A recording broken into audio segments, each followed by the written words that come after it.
Hello, it's Paul here. Welcome everyone. Just going to try and do a small project video this time, and I've been playing around for the last 2 or 3 weeks on and off between projects and stuff like that, and I've been creating some pendants for necklaces, and this is my latest one that I've literally just finished.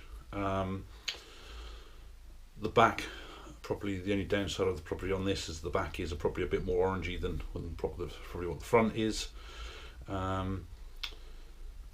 That's been finished with the boiled linseed oil and shellac mix, which is why that one sort of just been sat on here for so long.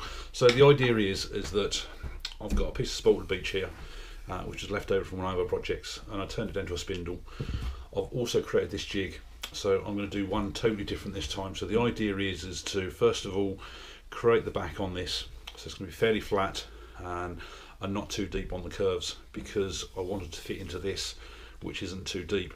So yeah, there's not too much to come off of there anyway, so it's just take it down to size first of all, and then the idea is to then create enough space on the front of a gap so that you can just curve the front around a bit, so that at least once you get the back in here flat, you can then do what you like with. Now the reason I've done this one, and also I've drilled a hole right the way through, so that once you've got your piece stuck in there, you can just push it out, so there's no way you need to worry about gluing or anything like that. And the reason for this jig is basically I will take out 2 of the jaws on the chuck, and this will then be able to slide across like this. So I might create my initial pattern with it centered, but then at least I can put it off center and hopefully create some different types of patterns. So first time of using this, never done it before, so let's see what it goes like. I'll just put these things out of the way and let's get started. Right, so the first thing is to just do this back and try and get that as smooth as possible and round off the corners, and then I'll worry about getting it down to size afterwards. So I'm just using the smallest thing I've got, which is a fingernail, sort of like detail gauge, what it might be classed as.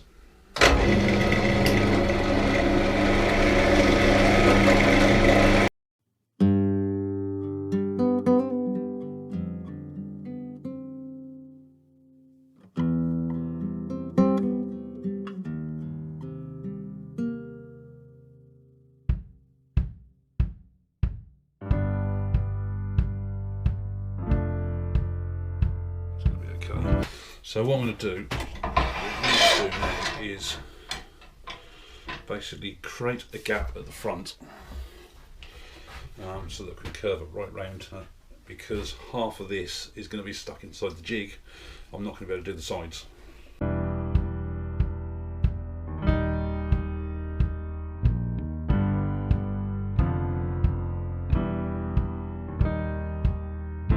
I've only took that down to 240 because I'm going to give that a coat of sanding sealer and stick some Yorkshire Grit on there. So yeah, got a little bit of tear out in there, but I think that's just the nature of the end grain as well.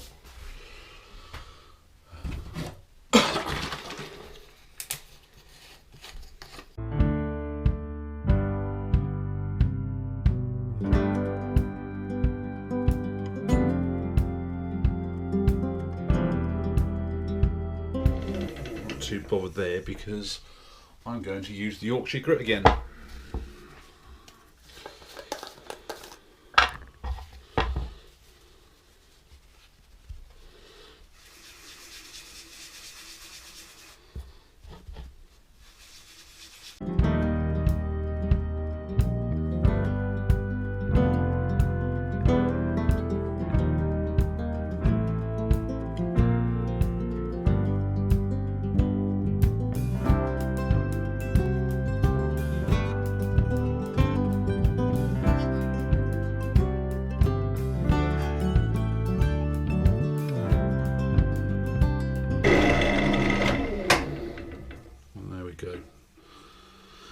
Really smooth surface. So next thing is to give it a bit of Wodwax22.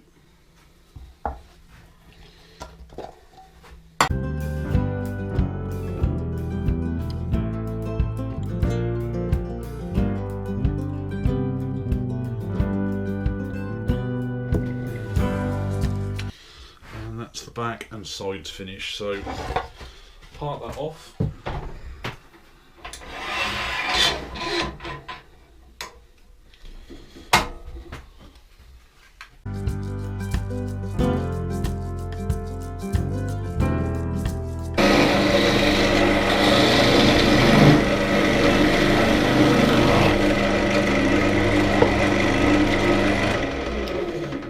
Back and sides done, so we'll just put that in, mount the jig, put that in the jig. We'll take two of the jaws out. Right, now if we want to get this centred to start with, which is what I want to do, I'm going to need to put the live centre into the tailstock. Sorry, the camera's being knocked everywhere by the cable.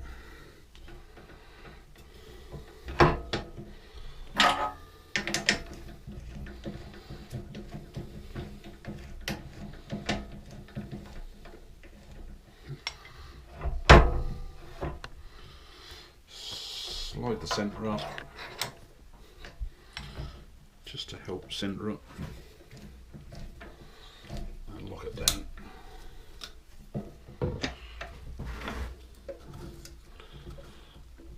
Okay, goes in there a treat now.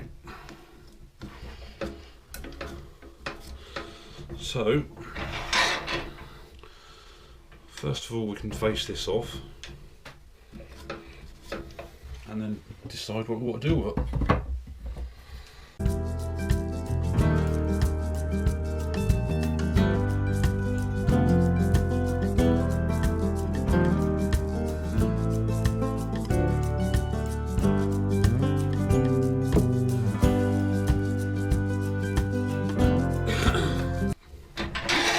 I'm going to sand that down first of all as it is, and see what to work out from there.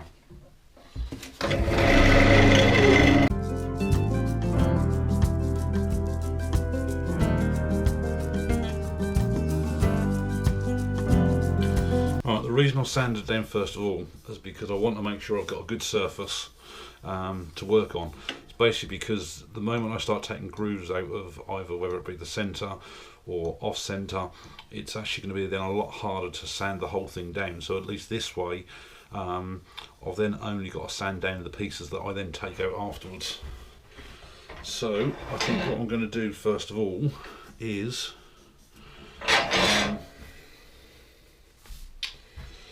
right, I think we'd better give that a coat of sand and sealer first. I think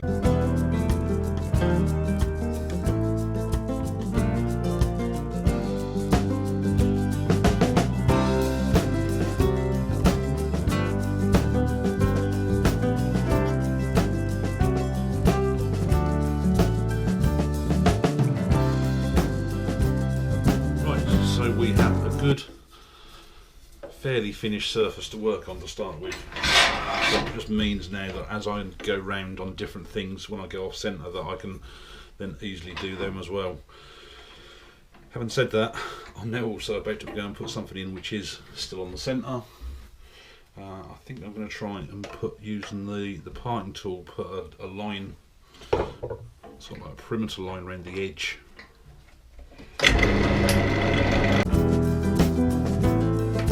Move the jig across. Now you've got to consider how far you move it, because you're working on a small item, and therefore just even moving it over a little bit is going to, and again the easiest way to see where how far you're going off centre, just clear some stuff, is to just gently bring the live tailstock up, so you can just see how far off centre you're going. So here, there you go. I'm going probably about about a quarter of the way across from the edge. So the original centre point was in here. We've got the edge over here, and I've just gone halfway in. So move the tailstock out of the way again. So you can see now our centre point is literally just about there. So I should have turned the lathe speed down to start with. more off balance now, and I can see we're running around this bit here. So what I'm going to do, I'm just going to try and put some gentle shapes in there.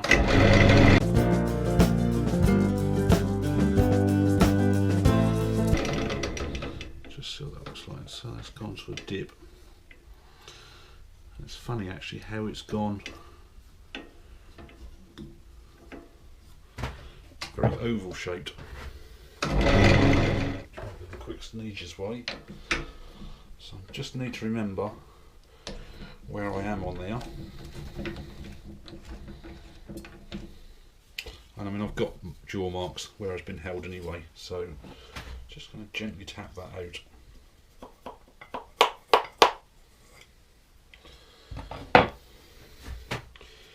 Roughly leave it in place, put this back on the jaws where it came from,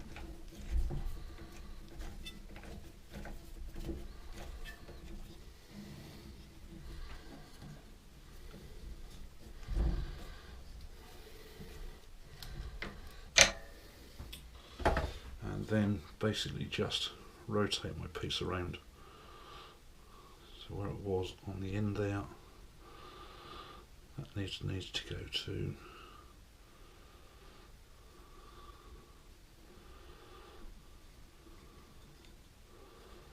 there, I suspect. Make sure that's in flat. Something doesn't look flat.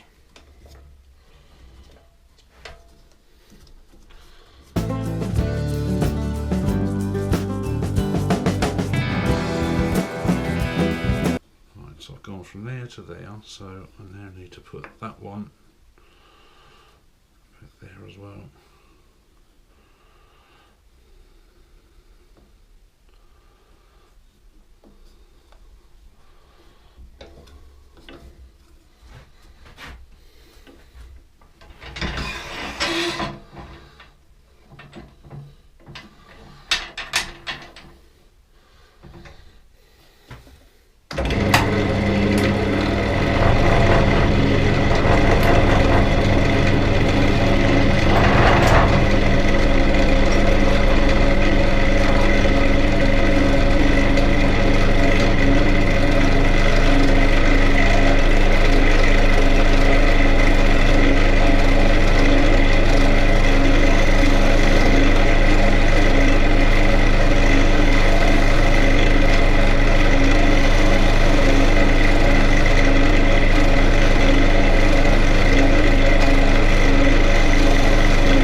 Well, I don't know how well that shows on the camera.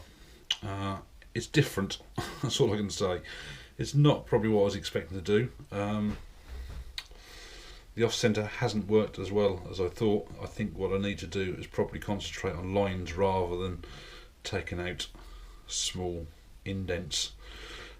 Circular lines around the thing might work a lot better. So, first attempt. I'm going to probably have another go at something in a moment off camera, so I'm going to have to put all the chuck back together to put me spindle piece back on again. Okay, so I've just produced another one. Wasn't overly impressed with this one. The markings just don't show up very well at all, so what I've done with this one, I've put it off centre half the size that I did before, so it's literally just barely moved, and I've basically created a small circle in the middle and then a couple of other larger circles on the way out from it. And again, when it was centered as it is back now, I've put one deep rim around the edge. So I'm about to take this out of the chuck. And the other thing I've also done as well this time, I've actually made the pendant a lot thicker. So if you just pop this out, gently, hopefully gently tap it out and not mark the back, which is fine. And as you'll see there, it's a lot chunkier. So the idea now then is to make sure you decide to place the eye for your necklace at the suitable place. Now the best way of so to prepare the necklace, just grab these. I mean, I don't know how much you're actually going to see on the camera here. It's basically a 20-inch necklace, just leather, with what they call an extension chain on there. You can buy 5 of these from eBay. I think I was buying packs of 5 for something like about £2, something like that. They're really, really dirt cheap. And I also, again, I don't know whether the camera will show this, I've got these little miniature eye hooks. The eye hole on them is 2mm. So the idea is because your necklace already has the ends on it, rather than try and strip all those off, I just use a pair of what we call a snipe nose pliers to basically place the edge of the eye hook in the pliers. Now the important thing to remember as well is that all pliers usually come with these serrated edges to try and grip something. And the good thing about the snipe nose pliers is that a bit further up the stem, it's totally flat steel. So what you can, so make sure you grab it in the flat steel, because in that way you don't leave any indentations on the eye hook. And then once you've got it in there, you just have to use your finger to basically bend it open. You can then slide it on to the necklace and then grab it again to then bend it straight. And you might have to just close it up a little bit. Sometimes there's just an odd little gap, and again, just make sure you use that flat area on the pliers just to not leave any marks. And it's what I've found as well, it's best to put it on the necklace first before you put it on your pendant, because they are so small. There's not a big amount of thread that's going to go into your pendant. So what I tend to do with the pendant as well is, once I decide precisely where I want to put the eye hook, so I'll just to make things clearer, I'll just give me Sharpie. Now I want the pendant to stay that way so that the rings all fall down to the bottom, so it looks a bit more natural. And so therefore I need my eye hook literally on the top here. Just going to put a dot where I want the eye hook. Just makes things a little bit easier. And the best way I've found to start off the hole for your eye hook, just use your live centre. It's a really, really sharp point, and often not, if you put this in the tailstock first of all, it's far easier then to use 2 hands to make sure you put this in the right place. But I'll just do this here, get that right on the dot, give it a bit of a push. This is fairly softwood spalted beech, so it goes in there a treat. And I've just got a little indentation there, enough, so I'll just put my live centre out of the way. And then you can grab your eye hook. Now you might want to just put, once you put the eye hook in, you might want to take it out, drop a little bit of super glue in, and then just do it up again. But I haven't had any problems so far, so it's just then a case of making sure you keep your eye hook straight. Just gently screw it in with a bit of pressure, just so that it bites on the thread, and take it in so it's just about touching the top of the surface on the eye. And there you have it, one pendant. And I've got to say, really impressed with that one. Dead easy to do. Really was a lot better than the first one. So that one will just go into my scrap pile of other things. So the pendants, really good fun to do. Nice, quick, easy project. If you don't use something like an off-centre jig like that, on my first ones I just created a straightforward jig for it to go into the lathe, which is where I produced like that type one. so it wasn't moving on the lathe or anything. It was totally dead centre. And to be honest, I mean, that one took me a few days to do because I was doing the different types of polishing on it. But if I'd finished it like one of these, I could have probably knocked that one out in probably about 15 minutes, even with it polished up and stuff like that. So it's a really, really good, fun, easy project. Ideal if you're new to wood turning. Even if you're experienced, you might want to have a go at something like this. It just gives something different to do. I've seen lots of different options on YouTube and online of different things people have done. Like I say, the first one I did on the off centre, these little dips just don't show up whatsoever. Perhaps if I'd have just probably sunk them straight to make them more as a cone rather than try and slowly take them out, they might have shown up more, and you could have probably filled them, coloured them or something like that. You could have used something like the wax sticks that I used on my clock project to fill them as well. This one I didn't put it so far off centre, and I've just basically gone out with 2 or 3 circles, and I've got one main circle on the outside edge where it wasn't off centred. But that one's a lot chunkier. It is a lot thicker, which is what I wanted. And basically, like I say, I mean, the necklace itself, 5 of those for about £2, £2 UK. So it's probably what, about $3, something like that. You could probably buy 5 of those for. And I mean, my daughter loves them. Every time I put one down inside, it just disappears the following day. So I dare say this one will probably go similar as well. As far as ideas, it's just totally down to your imagination that you can do. As far as the jig, it's just the top bit there was a bit of pallet wood that I took out, the base there just for quickness, a bit of 2x2, and I've basically just drilled a hole right the way through so that you can at least just push something gently through on the back just to prod it out. I've seen several people do these with double-sided sticky tape and hot glue. The good thing about that is that you can then put on whatever size you like. I mean, obviously I'm restricted to doing the one size in there, which I don't mind. You do have to be fairly careful when you then obviously take this down to size so that at least it fits in there a treat. I've also then currently dug this one a little bit deeper, so it does require your pendant still to be fairly thick. If I redid this again, I would probably, I mean, it doesn't need to be nowhere near as big as that. I mean, this top piece of section for your hole bit could be obviously a lot narrower to the size of the hole that you wanted. You want some edge on the edge to obviously give it a little bit of strength so it doesn't split away. It could be half the thickness easily, and I would possibly then use a hard bit of wood on the bottom. Again, half the size because it doesn't need to stick out so far. It is nice because it does stick out a little bit away as well, because then at least it keeps it away from the chuck. You're not got your hands anywhere near the chuck so much. You are just all working around from the front. And the reason for the hardwood, I mean, I don't know whether it'll actually show on the camera there. As you can see, my jaws have sunk in there and marked it fairly quite well, which is fair enough if you're going to just keep going back in the same place all the while. But if you just want to shove it along a little bit, just about 2 or 3 mil, an 1/8 inch, whatever that is equivalent to, then you're going to find it a lot harder to move it along because you've got all these indentations in there. So a bit of hardwood work a treat.